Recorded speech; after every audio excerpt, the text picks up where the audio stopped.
আজ আপনি শুনবেন সাহিত্য সম্রাট বঙ্কিমচন্দ্র চট্টোপাধ্যায়ের ঐতিহাসিক কাহিনী যুগলাঙ্গুড়িয়, only on Radio Milan 90.4 FM. Do like, share and subscribe our YouTube channel for more audio stories and press the bell icon for notification. হিরণ্ময়ীর ভূমিকায় রীতি, পুরন্দরের চরিত্রে অপূর্ব, অমলার ভূমিকায় সঙ্গীতা, আনন্দস্বামী এবং ধনদাসের চরিত্রে দীপক, গল্প পাঠে ও অন্যান্য চরিত্রে সায়ন, নাট্যরূপ দান চিন্ময়, সমগ্র পরিচালনা এবং ধ্বনি পরিকল্পনা সায়ন। শুরু হচ্ছে সাহিত্য সম্রাট বঙ্কিমচন্দ্র চট্টোপাধ্যায়ের ঐতিহাসিক কাহিনী যুগলাঙ্গুড়িয়।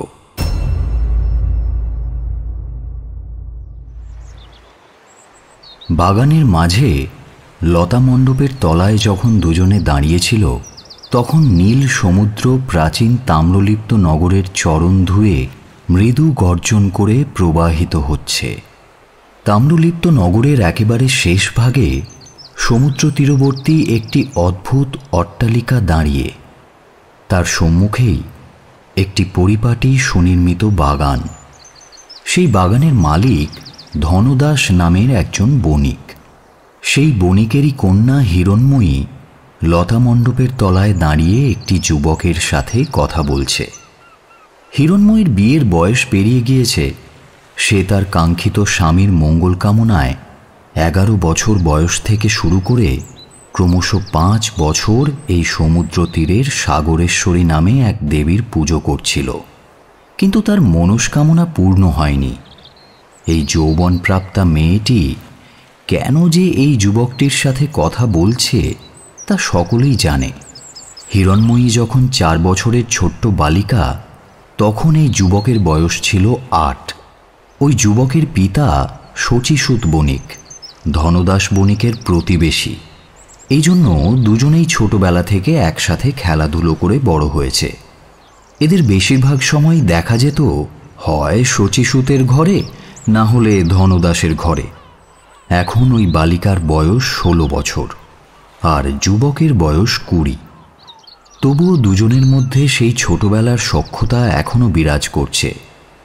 শুধু একটা কারণে সেই সখ্যতায় কিছুটা বিঘ্ন ঘটেছিল। একটা সময় দুজনেরই পিতা এই যুবক যুবতীর মধ্যে বিয়ের সম্বন্ধ স্থির করেছিল, এমনকি বিয়ের দিন পর্যন্ত স্থির হয়ে যায়। কিন্তু হঠাৎই হিরণ্ময়ীর পিতা বলে বসলেন, আমি বিয়ে দেব না। সেই থেকে হিরণ্ময়ী আর পুরন্দরের সাক্ষাৎ হতো না। অবশ্য আজ পুরন্দর অনেক বিনয় অনুরোধ করে বিশেষ কথা আছে বলে তাকে ডেকে এনেছিল। লতা মণ্ডপতলায় এসে হিরণ্ময়ী বলল, আমাকে কেন ডেকে আনলে? আমি এখন আর ছোট নই। এখন তোমার সঙ্গে এরকম জায়গায় একা সাক্ষাৎ করা মোটেও ভালো দেখায় না। এবার থেকে ডাকলে আমি আর আসবো না। একটি ষোড়শী মেয়ে বলছে আমি আর ছোট নেই। সে বেশ মিষ্টি কথা, কিন্তু সেই মিষ্টতা অনুভব করার জন্য সেখানে কেউই ছিল না। পুরন্দরের বয়স বা মনের ভাব এই মুহূর্তে সেরকম নয়। সেই মণ্ডপে জড়িয়ে ওঠা লতা গাছ থেকে একটা ফুল তুলে সেটা ছিঁড়তে ছিঁড়তে বলল, তোমার আর দুশ্চিন্তা করার দরকার নেই। তোমাকে আর আমি ডাকবো না। আমি দূর দেশে চলে যাচ্ছি, তাই তোমাকে বলে যেতে এসেছি। দূর দেশে? কোথায়? সিংহলে। সিংহলে? সে কি, কেন সিংহলে যাবে কেন? কারণ আমরা বণিক, বাণিজ্য করতে যাব। কথাটা বলতে বলতে পুরন্দরের চোখ ছলছল করে উঠল। হিরণ্ময়ী অন্যমনস্ক হয়ে পড়ল, কোনো কথা বলল না। শূন্য দৃষ্টিতে সামনের সমুদ্রের ঢেউয়ে সকালের রোদের আলোর খেলা দেখতে লাগল। মৃদু বাতাস বইছে, আর সেই বাতাসে সমুদ্রের ঢেউগুলো রোদের আলোয় উজ্জ্বল হয়ে সারা সমুদ্রে অনন্ত আলোর রেখা প্রসারিত করে চলেছে। সকালের সূর্যের লাল আভায় শ্যামাঙ্গীর সারা দেহ উজ্জ্বল শোভা পাচ্ছে, আর সমুদ্রের তীরের জলজ পাখিগুলো সার বেঁধে সাদা রেখার সৃষ্টি করেছে। হিরণময়ী সব কিছুই দেখল। নীল জল, সাদা ঢেউয়ের ফেনার সাথে সকালের রোদের খেলা, দূরের রক্তিম সূর্য, এমনকি কালো বিন্দুর মতো আকাশে উড়ে চলা একটা পাখিও তার চোখে পড়ল। শেষে মাটিতে পড়ে থাকা একটা শুকনো কুসুমের দিকে তাকিয়ে সে বলল, তুমি কেন যাবে? অন্যান্যবার তো তোমার পিতা যান। পিতা বৃদ্ধ হয়েছেন, এখন আমার উপার্জনের সময় হয়েছে। আমি পিতার কাছে অনুমতি পেয়েছি। হিরণময়ী লতামণ্ডপের একটা কাঠে মাথা ঠেকাল। পুরন্দর দেখল তার কপালে ভাঁজ পড়ছে আর ঠোঁট দুটো কাঁপছে তীর করে, নাকের পাটা ফুলে উঠেছে। দেখতে দেখতে হিরণময়ীর চোখ দিয়ে জল গড়িয়ে পড়ল। হিরণময়ী কেঁদে ফেলল। পুরন্দর অন্যদিকে মুখটা ফিরিয়ে নিল। সেও একবার আকাশ, পৃথিবী, নগর, সমুদ্র সবকিছু দেখতে লাগল, কিন্তু কিছুতেই কিছু হলো না। তারও চোখ বেয়ে জল গড়িয়ে পড়ল। পুরন্দর চোখ মুছে বলল, এই কথাটা বলার জন্যই এখানে এসেছিলাম। যেদিন তোমার পিতা বললেন কিছুতেই তিনি আমার সঙ্গে তোমার বিয়ে দেবেন না, সেদিন থেকে আমি সিংহলে যাওয়ার সিদ্ধান্ত স্থির করেছিলাম। ইচ্ছা আছে সিংহল থেকে আর ফিরব না। তবে যদি কখনো তোমায় ভুলতে পারি তখন নিশ্চয়ই ফিরব। আমি বেশি কথা বলতে জানি না, তুমিও বেশি কিছু বুঝতে পারবে না। শুধু এটুকু জেনে রেখো যে আমার পক্ষে জগৎ সংসার একদিকে আর তুমি হলে অন্যদিকে। সারা জগৎ সংসারও তোমার সমান হতে পারবে না। এই বলে পুরন্দর হঠাৎ পেছনে ফিরে কিছু দূর গিয়ে অন্য একটা লতার পাতা ছিঁড়ল। চোখের জল গড়িয়ে পড়া কিছুটা কমে এলে সে ফিরে এসে আবার বলল, তুমি আমায় ভালোবাসো তা আমি জানি, কিন্তু যবে হোক তুমি তো অন্যের স্ত্রী হবে। তাই তুমিও আর আমাকে মনে রেখো না। প্রার্থনা করব যেন তোমার সঙ্গে এ জন্মে আর আমার সাক্ষাৎ না হয়। এই বলে পুরন্দর দ্রুত সেখান থেকে প্রস্থান করল।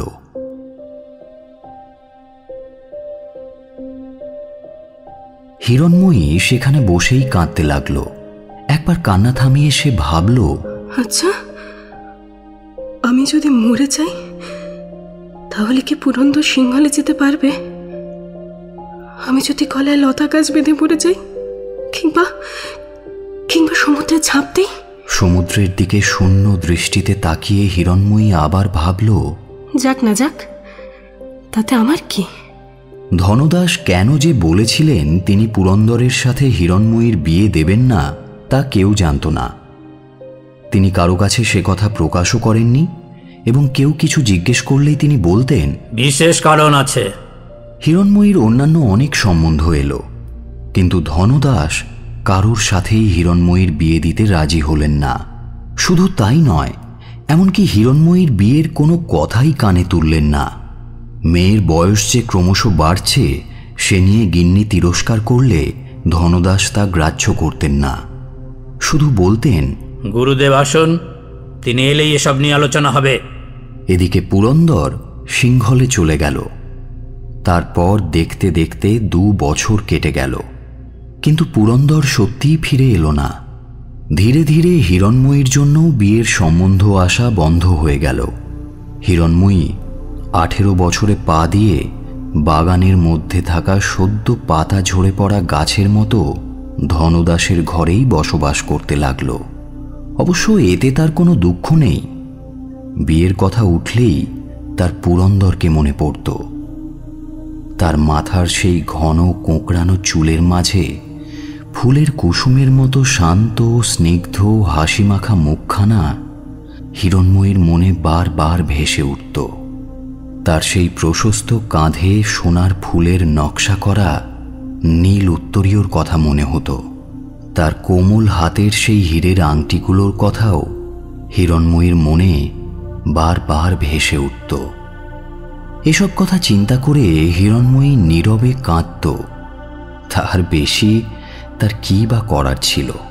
পিতা যাকে বিয়ে করতে আদেশ দেবেন হিরণময়ীকে তাকেই বিয়ে করতে হবে।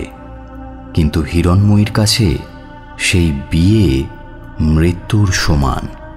তবে তার বিয়ের প্রতি পিতার উদাসীনতা দেখে সে খুশি হোক বা না হোক খুবই আশ্চর্য হতো।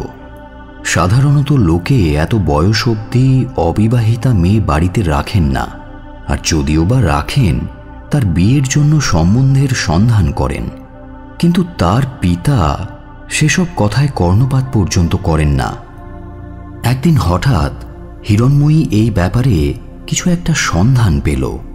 ধনদাস বাণিজ্যের জন্য চীন দেশ থেকে তৈরি একটি বিচিত্র বাক্স এনেছিলেন। বাক্সটা বেশ বড় এবং ধনদাসের পত্নী তাতে অলংকার রাখতেন। ধনদাস কতকগুলো নতুন অলংকার তৈরি করে স্ত্রীকে উপহার দিলেন। ফলে পুরনো অলংকারগুলো বণিক পত্নী সেই বাক্সসহ তার মেয়ে হিরণময়ীকে দিয়ে দিলেন। সেই অলংকারগুলো গুছিয়ে রাখার সময় হিরণময়ী দেখল তাতে একটা ছেঁড়া লিপির অর্ধেক অংশ রয়েছে।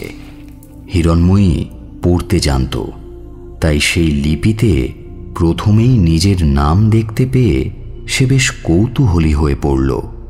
ছেঁড়া অর্ধেক অংশ পড়ার পর সে বুঝতে পারল সেখান থেকে সঠিক কোনো অর্থ বোঝা সম্ভব নয়। তবুও সেটা পড়েই হিরণময়ীর মনে ভয়ের সঞ্চার হল। তাতে লেখা ছিল, জ্যোতিষী গণনা করিয়া দেখিলাম, হিরণময়ী তুল্য সোনার পুত্তলিকে বিবাহ হইলে ভয়ানক বিপদ পর্যন্ত পরস্পরে হইতে পারে। কোনো অজানা বিপদের আশঙ্কা করে হিরণময়ী অত্যন্ত ভয় পেল, কিন্তু কিছু না বলে সেই ছেঁড়া লিপিটা সে তুলে রাখল। এভাবে আরও একটা বছর পার হয়ে গেল, কিন্তু এবছরও পুরন্দরের সিংহল থেকে আসার কোনো সংবাদ পাওয়া গেল না। কিন্তু হিরণময়ীর হৃদয়ে তার মূর্তি আগের মতোই এখনো উজ্জ্বল হয়ে বিরাজ করছিল। সে মনে মনে বুঝতে পারল যে পুরন্দরও তাকে ভুলতে পারেনি, না হলে এতদিনে সে ঠিকই ফিরে আসত।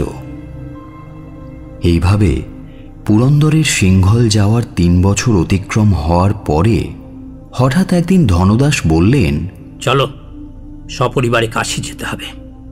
গুরুদেবের কাছ থেকে তার শিষ্য এসেছেন, গুরুদেব সেখানে যাওয়ার আদেশ দিয়েছেন। সেখানেই হিরণময়ীর বিয়ে হবে, সেখানেই তিনি পাত্র ঠিক করেছেন। স্ত্রী ও কন্যাকে নিয়ে ধনদাস কাশী যাত্রা করলেন। যথা সময়ে তারা কাশীতে উপস্থিত হলে ধনদাসের গুরু আনন্দস্বামী এসে সাক্ষাৎ করলেন এবং বিয়ের দিন স্থির করে শাস্ত্রমতে বিয়ের জোগাড় করতে বলে গেলেন। যথারীতি গুরুদেবের আদেশ মতো শাস্ত্রমতে বিয়ের জোগাড় যন্ত্র চলতে লাগল, কিন্তু ঘটা করে তেমন কিছুই হলো না। ধনদাসের পরিবার ছাড়া অন্য কেউ জানতে পারল না যে হিরণময়ীর বিয়ে হবে। শুধুমাত্র শাস্ত্রীয় আচারবিধি সব পালন করা হলো। অবশেষে বিয়ের সন্ধ্যা উপস্থিত হল, কিন্তু ঘরে সাধারণত যারা থাকে তারা ছাড়া আর কেউ উপস্থিত নেই। প্রতিবেশীরাও কেউ নেই। এখনো পর্যন্ত ধনদাস ছাড়া আর কেউ জানে না যে পাত্র কে এবং কোথাকার।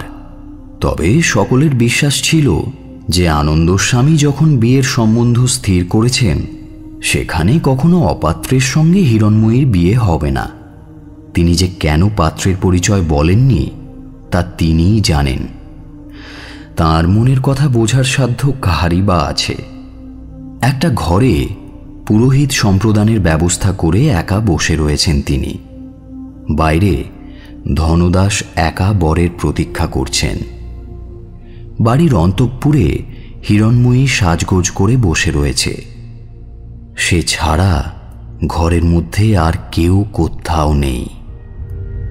হিরণময়ী মনে মনে ভাবল, এ কেমন রহস্য! কিন্তু পুরন্দরের সঙ্গে যখন বিয়ে হলোই না, তখন যার সাথেই বিয়ে হোক, সে আমার স্বামী হবে না। এমন সময় ধনদাস মেয়েকে ডাকতে এলেন, কিন্তু তাকে সম্প্রদানের জায়গায় নিয়ে যাওয়ার আগে তার 2 চোখে শক্ত করে মোটা কাপড় বেঁধে দিলেন। এসব কি পিতা? গুরুদেবের আদেশ, আর তুমিও আমাদের আদেশ মতোই কাজ করো। মণ্ডপে গিয়ে মনে মনেই মন্ত্র উচ্চারণ করো। পিতার আদেশ শুনে হিরণময়ী আর কোনো কথা বলল না। ধনদাস চোখ বাঁধা মেয়ের হাত ধরে তাকে সম্প্রদানের জায়গায় নিয়ে গেলেন। হিরণময়ী সেখানে বসে যদি কিছু দেখতে পেত তাহলে হয়তো সেও দেখত তার পাত্রেরও তারই মতো দু চোখে কাপড় বাঁধা। এভাবেই বিয়ে সমাপ্ত হল। সেখানে গুরুদেব, পুরোহিত এবং কন্যাকর্তা ছাড়া আর কোনো অভিভাবক উপস্থিত ছিলেন না। বর এবং কন্যা কেউ কাউকে দেখতে পেল না, শুভ দৃষ্টিও হল না। বিয়ের শেষে আনন্দস্বামী বর এবং কন্যাকে বললেন, তোমাদের বিবাহ সম্পন্ন হলো, কিন্তু তোমরা পরস্পরকে দেখতে পেলে না। কন্যার কুমারী নাম মোছানোই এই বিয়ের উদ্দেশ্য। এ জন্মে আর কখনো তোমাদের পরস্পরের সাক্ষাৎ হবে কিনা বলতে পারবো না। যদি হয় তাহলে কেউ কাউকে চিনতে পারবে না। পরস্পরকে চেনার একটিমাত্র উপায় আমি করে দিচ্ছি। আমার হাতে দুটো আংটি আছে, দুটোই ঠিক একই রকম। আংটি দুটো যে ধাতু দিয়ে তৈরি তা সহজে পাওয়া যায় না, এবং আংটি দুটোর ভেতরের পিঠে একটি ময়ূর আঁকা রয়েছে। এর একটা বরকে এবং অন্যটা কন্যাকে দিলাম। এরকম আংটি অন্য কেউ পাবে না, বিশেষ করে এই ময়ূরের ছবি অনুকরণ। এটা আমার নিজের হাতে খোদাই করা। যদি কন্যা কোনো পুরুষের হাতে এইরকম আংটি দেখো তবে জানবে যে সেই পুরুষ তোমার স্বামী। যদি বর কখনো কোনো স্ত্রী মানুষের হাতে এই আংটি দেখো তাহলে জানবে যে সে তোমার স্ত্রী। তোমরা কখনো এই আংটি হারিও না বা কাউকে দিও না, এমনকি খাদ্যাভাব হলেও বিক্রি করো না। কিন্তু এও আদেশ দিচ্ছি যে আজ থেকে 5 বছরের মধ্যে কখনো এই আংটি পরবে না। আজ আষাঢ় মাসের শুক্লা পঞ্চমীর রাত্রি একাদশ দণ্ড, এরপর পঞ্চম আষাঢ়ের শুক্লা পঞ্চমীর রাত্রি একাদশ দণ্ড পর্যন্ত আংটি ব্যবহার করতে নিষেধ করলাম। আমার নিষেধ অমান্য করলে গুরুতর অমঙ্গল হবে। এই বলে তিনি বিদায় নিলেন। ধনদাস মেয়ের চোখের বাঁধন খুলে দিলেন। হিরণময়ী তাকিয়ে দেখল যে ঘরের ভেতর কেবলমাত্র পিতা ও পুরোহিত ছাড়া আর কেউ নেই। তার স্বামীও চলে গেছে। বিয়ের রাত্রিটা একাই কাটাতে হলো তাকে। পরদিন স্ত্রী এবং কন্যাকে নিয়ে ধনদাস আবার দেশে ফিরে এলেন। এরপর আরও 4 বছর কেটে গেল। পুরন্দর কিন্তু ফিরে এলো না। অবশ্য হিরণময়ীর পক্ষে এখন পুরন্দর ফিরে আসাও যা, না ফেরাও তা। পুরন্দর এই যে 7 বছর ফিরল না তা ভেবে হিরণময়ীর ভারী দুঃখ হতো। সে মনে মনে ভাবত, সে যে আজও আমায় ভুলতে পারেনি বলেই এলো না, এমন কখনো সম্ভব নয়। সে জীবিত আছে কিনা সন্দেহ হয়। তার দেখা পাওয়ার আকাঙ্ক্ষা আমার আর নেই। আমি এখন অন্য কারো স্ত্রী। কিন্তু কিন্তু আমার ছোটবেলার সঙ্গে বেঁচে থাকবে সেই কামনা করব না কেন? ধনদাসের কোনো না কোনো কারণে ক্রমশ দুশ্চিন্তা হতে লাগল, এবং ধীরে ধীরে সেই চিন্তা কঠিন রোগে পরিণত হল। অবশেষে সেই রোগেই তার মৃত্যু হল। ধনদাসের শোকে তার স্ত্রীও মারা গেলেন কয়েকদিনের মধ্যে। হিরণময়ীর আর কেউ ছিল না। এজন্য মৃত্যুকালে হিরণময়ী তার মাতার চরণ ধরে অনেক কান্নাকাটি করেছিল। মাতা, তুমি আমাকে ছেড়ে চলে যেও না মাতা।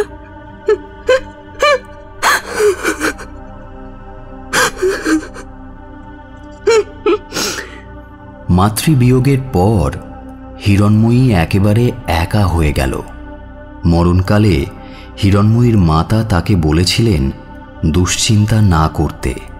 বলেছিলেন তার একজন স্বামী আছে, নির্দিষ্ট সময় কেটে গেলে তার সাথে সাক্ষাৎ হলেও হতে পারে। তা না হলেও হিরণময়ী এখন যথেষ্ট বড় হয়েছে এবং তার জন্য যা সম্পদ সঞ্চিত আছে তার পরিমাণও অনেক। কিন্তু সে আশা পূর্ণ হল না। ধনদাসের মৃত্যুর পর দেখা গেল তিনি কিছুই রেখে যেতে পারেননি। অলংকার, অট্টালিকা আর ঘরের জিনিসপত্র ছাড়া কোনো অর্থই সঞ্চিত নেই। হিরণময়ী অনুসন্ধান করে জানতে পারল যে ধনদাস কয়েক বছর থেকে বাণিজ্যে ক্ষতিগ্রস্ত হচ্ছিলেন এবং সেটা তিনি কাউকে জানতে না দিয়ে সংশোধনের চেষ্টা করছিলেন। এটাই ছিল তার দুশ্চিন্তার মূল কারণ। শেষে যখন সংশোধনেও বিফল হলেন, সেই দুঃখেই তিনি পরলোক গমন করলেন। এই সংবাদ শুনে অন্যান্য বণিকেরা এসে হিরণময়ীকে জানালো যে তার পিতা তাদের ঋণগ্রস্ত হয়ে মারা গেছেন, কাজেই হিরণময়ীকেই তাদের ঋণ পরিশোধ করতে হবে। বণিক কন্যা অনুসন্ধান করে জানতে পারল যে তাদের কথা সত্যি। তখন হিরণময়ী সর্বস্ব বিক্রি করে তাদের ঋণ পরিশোধ করল। এমনকি বসবাস করার যে ঘরটা, সেটা পর্যন্ত বিক্রি করে দিল। এখন হিরণময়ী অন্নবস্ত্রের অভাবে দুঃখিনী হয়ে নগরের প্রান্তের একটা কুটিরের মধ্যে একা বসবাস করে। তার জন্য বর্তমানে একজনই সহায় এবং মঙ্গলকারক। তিনি হলেন আনন্দস্বামী। কিন্তু তিনি তখন দূর দেশে ছিলেন, আর হিরণময়ীর পরিচিত এমন কোনো লোকও ছিল না যাকে দিয়ে আনন্দস্বামীর কাছে খবর পাঠানো যেত। হিরণময়ী যুবতী এবং সুন্দরী, একা একটা কুটিরে শোয়া ভালো নয়। বিপদও রয়েছে আর কলঙ্কের ভয়ও আছে। অমলা নামে এক গোয়ালার মেয়ে হিরণময়ীর প্রতিবেশিনী ছিল। সে বিধবা, তার একটি কিশোর বয়সের ছেলে এবং আরও কয়েকটি মেয়ে রয়েছে। তার যৌবন সমাপ্ত হয়ে গেছে এবং একজন সচ্চরিত্রের মহিলা বলেই তার নাম ডাক ছিল। রাত্রেবেলা হিরণময়ী তার বাড়িতেই ঘুমোতে যেত। সেই রকমই একদিন হিরণময়ী অমলার ঘরে শুতে এলে অমলা বলল, সংবাদ শুনেছ? পুরন্দর বণিক নাকি 4 বছর পর নগরে ফিরে এসেছে। কথাটা শোনার পর হিরণময়ী অন্যদিকে মুখ ফিরিয়ে নিল, যাতে তার চোখ দিয়ে গড়িয়ে পড়া জল অমলা না দেখতে পায়। এই ভুবনের সঙ্গে হিরণময়ীর শেষ সম্পর্কটুকুও ঘুচে গেল। পুরন্দর তাহলে সত্যিই তাকে ভুলে গেছে, না হলে সে নগরে ফিরত না। পুরন্দর তাকে মনে রাখুক বা না রাখুক, তার আর লাভ বা ক্ষতি কিছুই নেই। কিন্তু যার স্নেহের কথা ভেবে হিরণময়ী সারাটা জীবন কাটিয়েছে, সে তাকে ভুলে গেছে ভাবতেই হিরণময়ীর মনে বড় কষ্ট হলো। সে ভাবল, সে আমাকে ভোলেনি। আমার জন্য কতকাল আর বিদেশে থাকবে? বিশেষ করে তার পিতার মৃত্যু হয়েছে। দেশে ফিরে না এলে চলবে কি করে? এই কথাগুলো ভাবতে ভাবতে হিরণময়ীর মনে আর একটা চিন্তা উদয় হল। সে ভাবল, আমি যে কুলোটা তাতে আর সন্দেহ নেই, নইলে পুরন্দরের কথা ভাবছি কেন? পুরন্দরকে কি তোমার মনে পড়ছে না? আরে সেই পুরন্দর গো, শচীসুত বণিকের ছেলে। চিনি। তা সে ফিরেছে, কত নৌকা যে এনেছে তা গুণে শেষ করা যায়নি। এত সম্পদ নাকি তাম্রলিপ্ত নগরে কেউ কখনো দেখেনি। হিরণময়ীর হৃদয়ে রক্তস্রোত যেন একটু দ্রুত হল। তার এই দরিদ্র দশার কথা মনে হতে লাগল, আর আগের পুরন্দরের সাথে সম্বন্ধের কথাটাও মনের মধ্যে ঘুরপাক খেতে লাগল। দারিদ্র্যের জ্বালা বড় জ্বালা। তার পরিবর্তে এই অনন্ত সম্পদ হিরণময়ীর হতে পারত। এই কথা ভেবে যার রক্তস্রোত দ্রুত হয় না, এমন স্ত্রী মানুষ খুব অল্পই আছে। হিরণময়ী কিছুক্ষণ অন্যমনস্ক থাকার পর অন্য একটা প্রসঙ্গ তুলল। শেষে ঘুমানোর সময় জিজ্ঞেস করল, অমলা, আচ্ছা সে বণিক পুত্রের বিয়ে হয়েছে? না, বিয়ে হয়নি। হিরণময়ীর সারা শরীর যেন অবশ হয়ে গেল। সে রাত্রে সে আর কোনো কথা বলতে পারল না।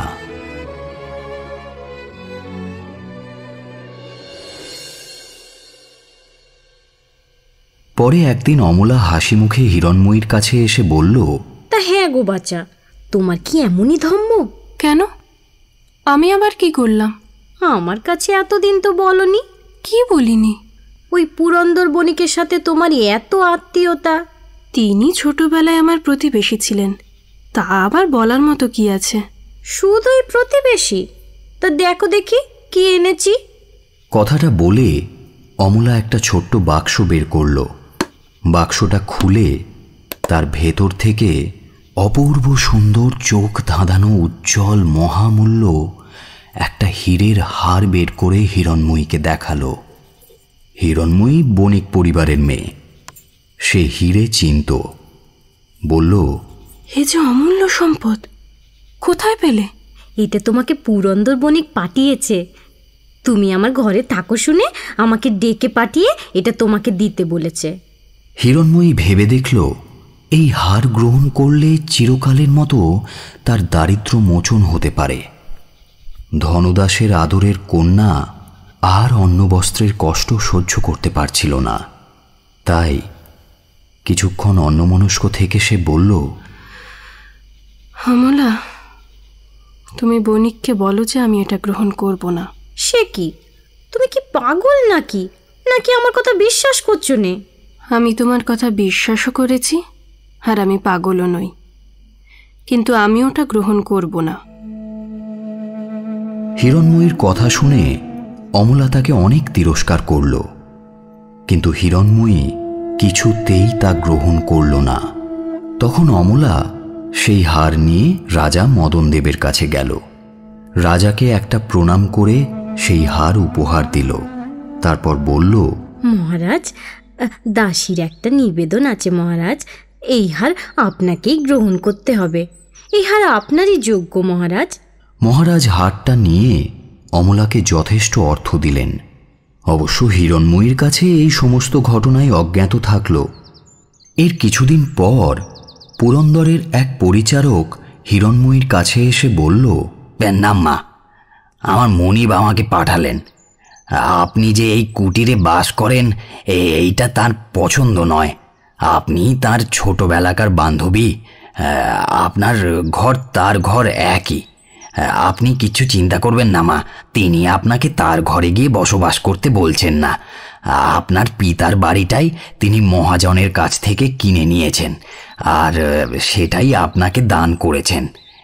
আপনি গিয়ে সেখানেই বাস করুন, এইটাই তার অনুরোধ।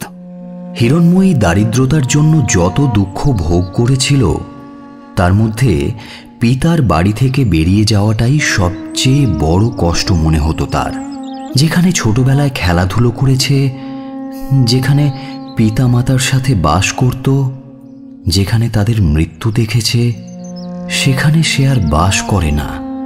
এই কথা ভাবলেই তার বুকটা হু হু করে জ্বলে উঠত। সেই বাড়ির কথা ভেবে তার চোখ বেয়ে জল গড়িয়ে পড়ল। সে পরিচারককে আশীর্বাদ করে বলল, এই দান আমার গ্রহণ করা উচিত নয়, কিন্তু আমি এই লোভ সংবরণ করতে পারলাম না। তোমার প্রভু সর্বদা মঙ্গল হোক। পরিচারক প্রণাম করে বিদায় নিল। অমলা সেখানে উপস্থিত ছিল। হিরণময়ী তাকে বলল, অমলা, আমি সেখানে একা থাকতে পারবো না, তুমিও আমার সাথে থাকবে, চলো। অমলা হিরণময়ীর প্রস্তাবে রাজি হল। দুজনে গিয়ে ধনদাসের বাড়িতে বসবাস আরম্ভ করল। একদিন হিরণময়ী অমলাকে পুরন্দরের বাড়িতে সবসময় যেতে নিষেধ করল। অমলাও তার আদেশ মেনে আর পুরন্দরের বাড়ি যেত না। পিতার ঘরে আসার পর থেকে হিরণময়ী একটা ব্যাপারে বড় বিস্মিত হল। অমলা একদিন বলল, ও সংসার চালানোর জন্য তুমি ব্যস্ত হইও নে, তোমার শারীরিক পরিশ্রম করার কোনো দরকার নেই।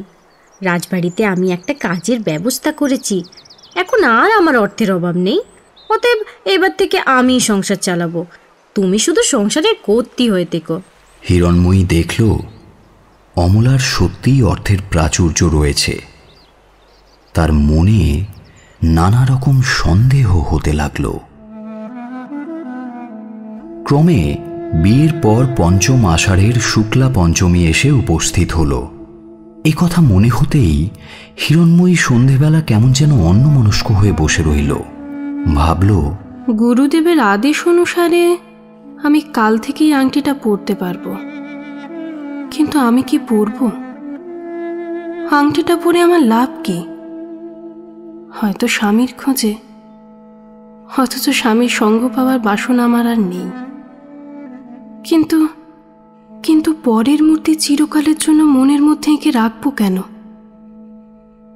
এই চঞ্চল মনকে নিয়ন্ত্রণে আনতে হবে, না হলে অধর্ম হবে। এমন সময় অমলা এসে বলল, ও মা, এ কি সর্বনাশ! আমি তো কিছুই বুঝতে পারছি নে। জানি না কি যে হবে। কি হয়েছে? রাজমহল থেকে তোমার জন্য পালকি নিয়ে দাস দাসী এসেছে, তোমাকে নিয়ে যাবে। আমি তো কিছুই বুঝতে পারছি না গা। তুমি কি পাগল হয়েছ? আমাকে রাজবাড়ি থেকে নিতে আসবে কেন? এই সময় হিরণময়ীর সামনে রাজদূত এসে দাঁড়ালো। তাকে প্রণাম করে জানালো, সর্বমঙ্গলময় মহারাজ শ্রী মদনদেবের আদেশ হিরণময়ী যেন এই মুহূর্তেই পালকিতে চড়ে রাজমহলে উপস্থিত হয়।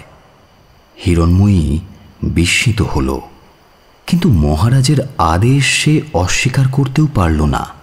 রাজার আদেশ, বিশেষ করে রাজা মদনদেবের রাজমহলে যেতে সেরকম কোনো বিপদের আশঙ্কাও নেই। রাজা পরম ধার্মিক এবং সংযমী পুরুষ বলেই খ্যাত। তিনি থাকতে কোনো পুরুষ কোনো স্ত্রী মানুষের ওপর অত্যাচার করতে পারেন না। হিরণময়ী অমলাকে বলল, অমলা, আমি রাজমহলে যেতে রাজি, তুমি আমার সঙ্গে চলো। হিরণময়ীর কথায় অমলা রাজি হয়ে গেল। তাদের সঙ্গে নিয়ে পালকি চড়ে হিরণময়ী রাজদরবারে প্রবেশ করল।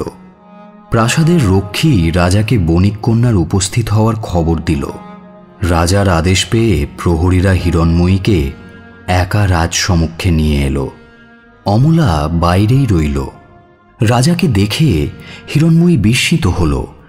রাজা লম্বা দীর্ঘকায় সুশ্রী পুরুষ, প্রশস্ত বুক, লম্বা হাত, সুঠাম দেহ, চওড়া কপাল আর বড় বড় দুটো চোখ। তার শান্ত মূর্তি থেকে সৌন্দর্য যেন ঠিকরে পড়ছে। এত সুন্দর পুরুষ মেয়ে মানুষের চোখে খুব কমই পড়ে। রাজাও বণিক কন্যাকে দেখে বুঝলেন এ সাম্রাজ্যে এমন সুন্দরী সচরাচর পাওয়া যায় না। জিজ্ঞেস করলেন, তুমি হিরণময়ী? আজ্ঞে মহারাজ, আমি আপনার দাসী। আচ্ছা, তোমার বিয়ের কথা মনে আছে? আজ্ঞে আছে। সে রাত্রে আনন্দ স্বামী তোমাকে যে আংটিটি দিয়েছিলেন তা তোমার কাছে আছে? মহারাজ, সেই আংটি আমার কাছে আছে, কিন্তু সেসব অতি গোপন ঘটনা। আপনি কিভাবে জানলেন? রাজা হিরণময়ীর কথার কোনো উত্তর না দিয়ে বললেন, সে আংটি কোথায় আছে? আমাকে দেখাও। তা তো আমি ঘরে রেখে এসেছি। 5 বছর পূর্ণ হতে আরও কয়েক দণ্ড বাকি আছে। তা ধারণ করার জন্য আনন্দস্বামী যে নিষেধাজ্ঞা করেছিলেন তাও এখনো আছে। বেশ, কিন্তু সেই আংটির অন্য জোড়া, যে আংটিটা আনন্দস্বামী তোমার স্বামীকে দিয়েছিলেন, তা দেখলে চিনতে পারবে? দুটো আংটি একই রকম, সুতরাং দেখলে নিশ্চয়ই চিনতে পারবো মহারাজ। রাজার আদেশে তখনই একজন প্রহরী একটা সোনার বাক্স আনল। তার মধ্যে থেকে একটা আংটি নিয়ে রাজা বললেন, দেখো তো এই আংটিটা কার? হিরণময়ী আংটিটা নিয়ে প্রদীপের আলোয় বেশ ভালোভাবে পরীক্ষা করল। তারপর বলল, মহারাজ, এটা আমার স্বামীর আংটি বটে, কিন্তু আপনি কোথা থেকে পেলেন? এখন আমি স্পষ্ট জানলাম যে আমি বিধবা হয়েছি। আপনহারা মৃত মানুষের সম্পদ আপনার দখলে এসেছে। না হলে তিনি জীবিত থাকলে এটা ত্যাগ করতেন না। আমার কথা বিশ্বাস করো, তুমি বিধবা নয়। তাহলে আমার স্বামী আমার থেকেও দরিদ্র, অর্থ লোভের আশায় এটি বিক্রি করেছে। তোমার স্বামী একজন ধনী ব্যক্তি। তাহলে আপনি ছলে বলে কৌশলে তার কাছ থেকে এটা চুরি করেছেন। হিরণময়ীর এমন দুঃসাহসিক কথায় রাজা মদনদেব বিস্মিত হলেন। তোমার সাহস দেখে আমি অবাক হচ্ছি। রাজা মদনদেব চোর? এটা আর কেউ এখনো পর্যন্ত বলার সাহস পায়নি। তা না হলে আপনি এই আংটি পেলেন কোথায়? আনন্দস্বামী তোমার বিয়ের রাত্রে এটা আমার আঙুলে পরিয়ে দিয়েছিলেন। হিরণময়ীর চোখ মুখ লজ্জায় লাল হয়ে গেল। সে মাথা নত করে বলল, আমার অপরাধ ক্ষমা করবেন আর্যপুত্র। আমি চঞ্চল মনা, না জেনে কথা বলে ফেলেছি। হিরণময়ী রাজরানী? এটা শুনেই হিরণময়ী অত্যন্ত বিস্মিত হল, কিন্তু সে কোনোরকমভাবে উৎফুল্ল বা আহ্লাদিত হয়েছে বলে মনে হল না, বরং তাকে যেন খানিকটা বিষণ্ণ দেখালো। সে ভাবল, আমি এতদিন পুরন্দরকে পাইনি বটে, কিন্তু পরপুরুষের পত্নী রূপে যন্ত্রণাও ভোগ করিনি। এখন থেকে আমার সেই যন্ত্রণাও শুরু হলো। আমি হৃদয় থেকে পুরন্দরের স্ত্রী। এই মহাপুরুষের অর্ধাঙ্গিনী হয়ে কিভাবে আমি তার ঘর কলঙ্কিত করব? হিরণময়ীর চিন্তায় ছেদ ফেলে মহারাজ বললেন, হিরণময়ী, তুমি আমার স্ত্রী বটে, কিন্তু তোমাকে গ্রহণ করার আগে আমার কয়েকটা কথা জিজ্ঞেস করার আছে। তোমার দাসী অমলা সবসময় পুরন্দরের ঘরে যাতায়াত করে কেন? হিরণময়ী মাথা নত করল। সে মনে মনে ভাবল, রাজা মদনদেব কি সবই জানেন? আরেকটা গুরুতর কথা আছে। তুমি পরনারী হয়ে পুরন্দরের দেওয়া হীরের হার গ্রহণ করেছিলে কেন? এতক্ষণ হিরণময়ী চুপ ছিল। এবার সে মুখ খুলল, বলল, আর্যপুত্র, আমি ভেবেছিলাম আপনি সবই জানেন, কিন্তু এখন বুঝতে পারলাম আপনি সব জানেন না। হীরের হার আমি ফিরিয়ে দিয়েছি। তুমি সেই হার আমার কাছে বিক্রি করেছ। এই দেখো সেই হার। এই বলে রাজা বাক্সের মধ্যে থেকে হারটা বের করে দেখালেন। হিরণময়ী সেটা চিনতে পেরে বিস্মিত হয়ে গেল। হিরণময়ীর অধোবদনে এক টুকরো হাসি দেখা দিল। সে বলল, মহারাজ, এই হার কি আমি স্বয়ং এসে আপনার কাছে বিক্রি করেছি? না, তা নয়, তবে তোমার দাসী বা দূত অমলা এসে বিক্রি করেছে। তাকে ডাকবো? অপরাধ মার্জনা করবেন আর্যপুত্র। অমলাকে ডাকতে হবে না, আমি এই বিক্রির দায়ভার স্বীকার করছি। এবার মহারাজ মদনদেব বিস্মিত হলেন। স্ত্রী মানুষের চরিত্র অভাবনীয়। তুমি পরের পত্নী হয়ে পুরন্দরের কাছে কেন এই হার গ্রহণ করলে? আমার প্রণয়ের উপহার বলে গ্রহণ করেছি। রাজা আরো বিস্মিত হলেন। সে কি, প্রণয়ের উপহার? কিভাবে? আমি কুলোটা মহারাজ, আমি আপনার গ্রহণের যোগ্য নই। আমি প্রণাম করছি, আমাকে বিদায় দিন। আমার সঙ্গে আপনার বিয়ের কথা আপনি ভুলে যান। হিরণময়ী রাজাকে প্রণাম করে ফিরতে উদ্যত হয়েছে, এমন সময় রাজার বিস্ময়কর ভাবগম্ভীর চেহারা ধীরে ধীরে প্রফুল্লে পরিণত হল। তিনি অট্টহাস্য করে উঠলেন। হিরণময়ী, তুমিই জিতলে, আমি হারলাম। তুমিও কুলোটা নয়, আর আমিও তোমার স্বামী নই। হিরণময়ী ফিরে দাঁড়ালো। মহারাজ, তাহলে এই কাণ্ডটা কি? আমাকে বুঝিয়ে বলুন। আমি অতি সামান্য মেয়ে মানুষ। আমার সঙ্গে আপনার মতো গম্ভীর রাজাধিরাজের মশকরা যথার্থ নয়। আমার মতো রাজারই এমন মশকরা যথার্থ। 6 বছর হয়ে গেল তুমি একটা ছেঁড়া পত্র পেয়েছিলে, সেটা কি আছে? আপনি সত্যি সবই জানেন মহারাজ? সেই ছেঁড়া অর্ধেক পত্র আমার ঘরেই আছে। বেশ, তুমি পুনরায় পালকিতে চড়ে বাড়ি গিয়ে সেই ছেঁড়া অর্ধেক পত্রটা নিয়ে এসো। তুমি ফিরে এলে আমি সব কথা খুলে বলবো। রাজার আদেশ মতো হিরণময়ী পালকিতে চড়ে নিজের ঘরে ফিরে এলো এবং সেখান থেকে সেই ছেঁড়া অর্ধেক পত্রটি নিয়ে পুনরায় রাজমহলে গিয়ে উপস্থিত হল। রাজা সেই ছেঁড়া অর্ধেক পত্রটি দেখে আরেকখানি অর্ধেক পত্র বাক্স থেকে বের করে হিরণময়ীকে দিলেন। দুটো অর্ধেক পত্রকে মিলিয়ে দেখো। হিরণময়ী দুটো অর্ধেক পত্রকে মিলিয়ে দেখল, সে দুটো মিলে গেছে। এবার দুটোকে একসাথে পড়ে দেখো।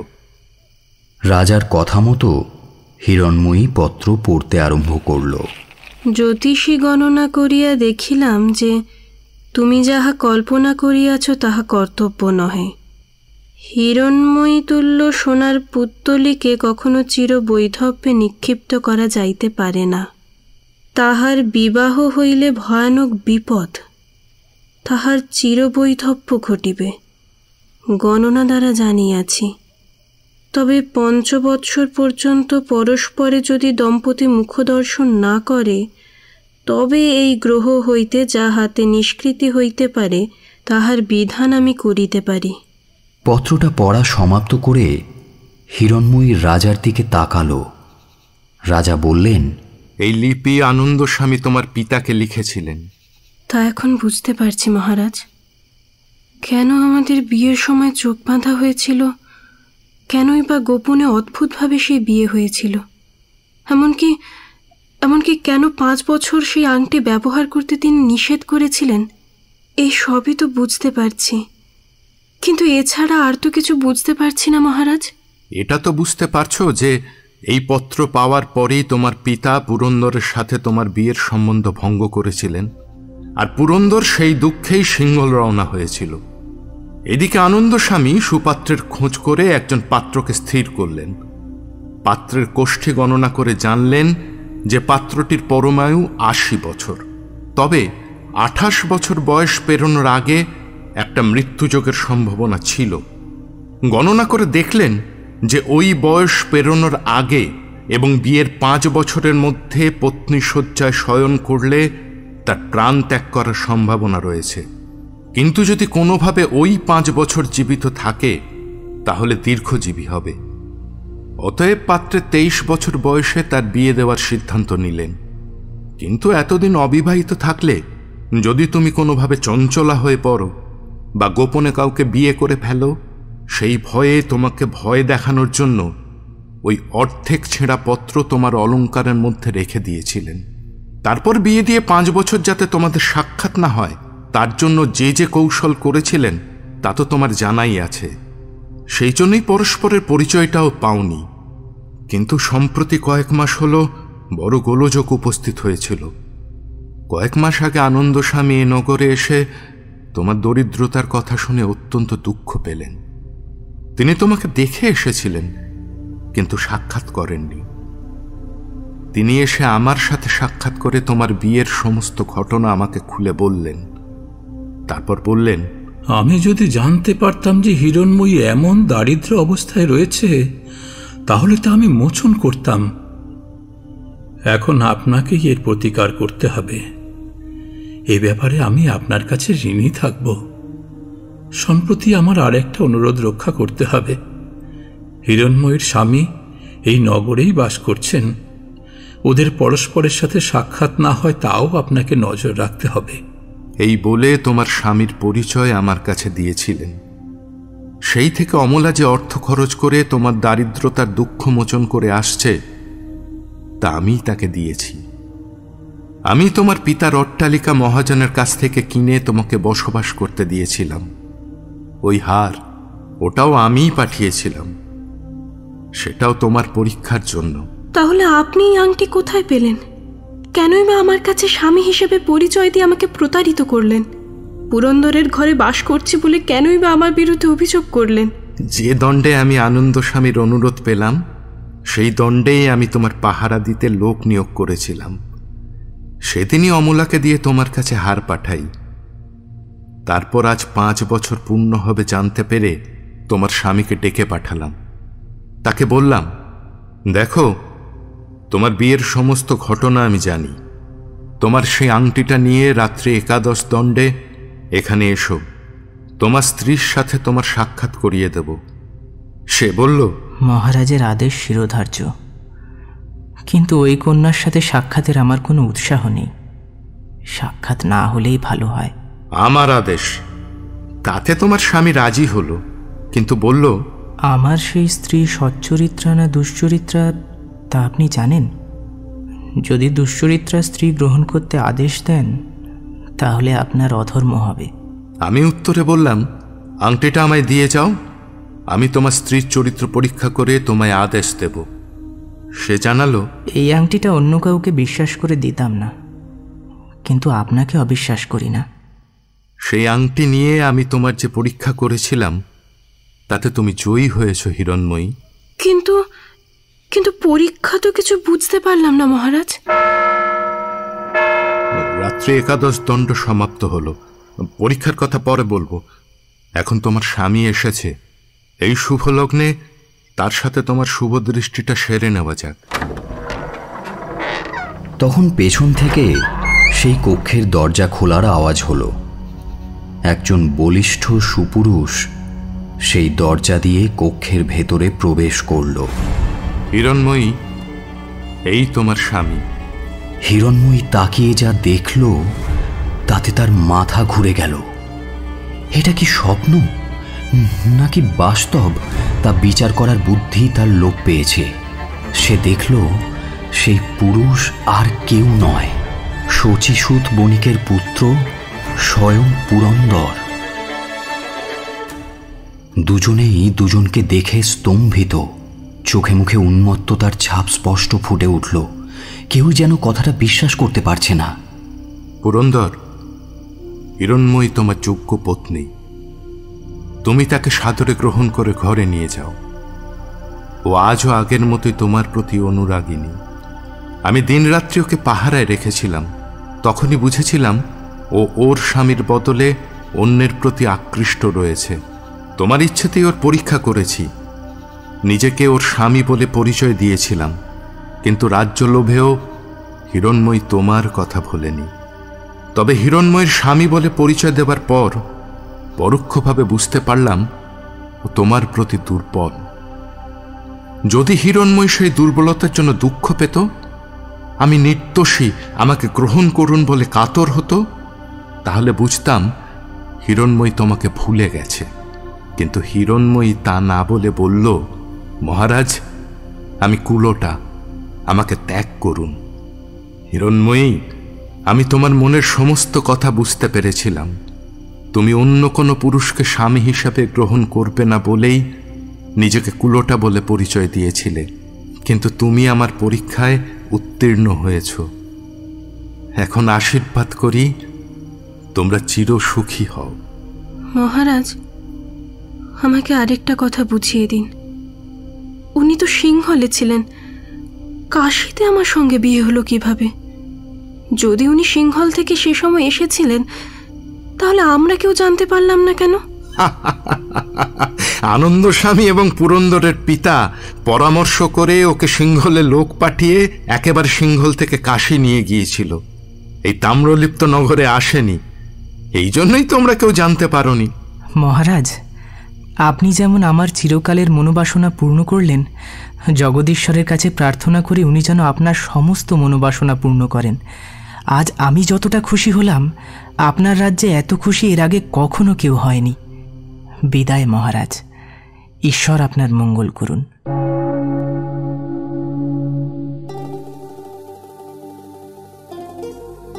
এতক্ষণ আপনি শুনছিলেন সাহিত্য সম্রাট বঙ্কিমচন্দ্র চট্টোপাধ্যায়ের ঐতিহাসিক কাহিনী Yugalanguriya, only on Radio Milan 90.4 FM. Do like, share and subscribe our YouTube channel for more audio stories and press the bell icon for notification. হিরণময়ীর ভূমিকায় রীতি, পুরন্দরের চরিত্রে অপূর্ব, অমলার ভূমিকায় সঙ্গীতা, আনন্দস্বামী এবং ধনদাসের চরিত্রে দীপক, গল্প পাঠে ও অন্যান্য চরিত্রে সায়ন, নাট্যরূপ দান চিন্ময়, সমগ্র পরিচালনা এবং ধ্বনি পরিকল্পনা সায়ন। আগামী সপ্তাহে আরও একটা নতুন গল্প নিয়ে হাজির হব আমরা। শুনতে থাকুন রেডিও মিলন 90.4 FM।